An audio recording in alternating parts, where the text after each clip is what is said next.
Associate Professor Jonathan Boreyko credit Alex Parrish, Virginia Tech, SWNS There are large swaths of America where, in order to have a safe drive into work, one has to start their car even before their coffee machine. Heating up a car and running the defrosters is a hugely energy-intensive process, but researchers at Virginia Polytechnical Institute believe they've found a new and improved method for defrosting. Mechanical engineering Professor Jonathan Boreyko's philosophy is to combat ice by exploiting its own physics instead of using heat, which is energy-intensive, or chemicals, which pollute the environment.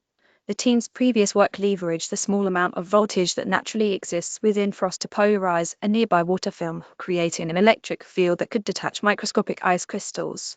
By increasing the voltage, the team developed a new method called electrostatic defrosting, EDF. As ice crystals grow, the water molecules arrange into a tidy ice lattice. But Boreyko explained that sometimes a water molecule lands a little off-pattern, maybe it has an extra hydrogen, for example. Think of it as if you're putting together a big jigsaw puzzle too quickly. So, that a piece gets jammed in the wrong spot or is missing entirely, said the professor in a press release from VA Techs. These tiny errors create what scientists call ionic defects, places in the frost where there is a bit too much positive or negative charge.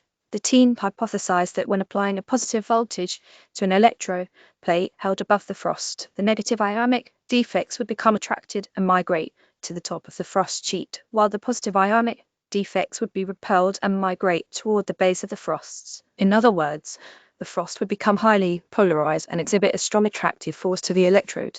If the attractive force is strong enough, frost crystals could fracture off and jump into the electrode, but even without any applied voltage, the overhanging copper plate removed 15 of the frosts. Improving everyday tools, innovative taper zipper saves tons of fabric, while creating a better fit on your clothes. When the team turned on 120 volts of power, 40 of the frost was removed.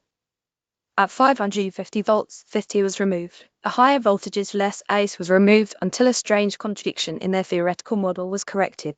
The researchers continuing with the eventual goal of 100 ice removal. Part of the research will include the removal of frost on multiple types of surfaces, expanding the potential applications across both industrial and consumer use.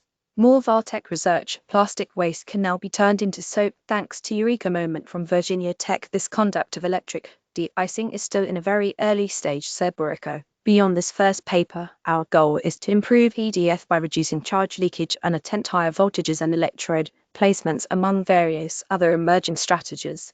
We hope that in the near future, EDF will prove to be a cost-effective, chemical-free and low-energy approach to de-icing.